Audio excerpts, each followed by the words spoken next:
And what sort of advice would you give to someone who's in the midst of this, or even if it's not chronic insomnia, they just struggle with sleep, they kind of go through patterns of it? Maybe you would say that is chronic insomnia then, but you know what I mean? What would you say to these people kind of going through the midst of it?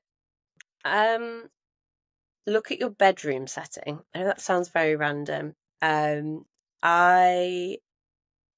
I had to do everything to make the space where I was sleeping feel as kind as possible. So I actually stayed at a friend's house, and she had a mattress which was amazing. So I said, "Where's this mattress from?" Obviously, it was ridiculously expensive, so I only ended up buying the topper because I could only afford the topper part of the mattress. But having that space from somewhere that went so negative to making that space into somewhere I really enjoyed to go really, really helped, because I'd become so negative against kind of the bedroom and everything around it. And also just be kind to yourself. I was being really unkind to myself about how I was dealing with it, how often it was happening, how little sleep I was getting. And actually, when I flipped the narrative and I was like, no, actually, you need to be kind to myself because this is how I'm going to kind of get a handle of this, it made all the difference. Mm-hmm. Yeah. So any tips and tricks that you would say? I guess magnesium is something that you would shout about, but it's just quite interesting, I think, hearing from your experience what you would say is the key pointers. Oh, where do I start? I think it is individual to absolutely everyone. I think magnesium is a non-negotiable for anyone that's not being able to sleep, because it does really affect your sleep. Other things that I tried are reishi mushrooms. I was on kind of really high dose vitamins.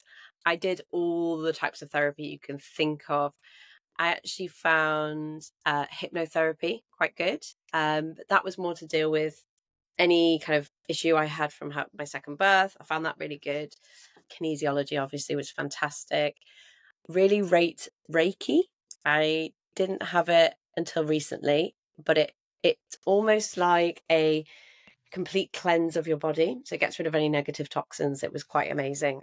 I mean, I'm traditionally not a very holistic person, but I would throw myself into anything. Not eating too soon before bed, not drinking too much, which I probably do too much. Just being kind to yourself, giving yourself, especially if you're a parent, giving yourself an hour a week just to do something for you, which is so hard when you are a parent, but you do really need it, and I really need it. And now I carve that time out, and I'm like, right, this is my hour to go and sit and watch the waves or throw myself in the sea.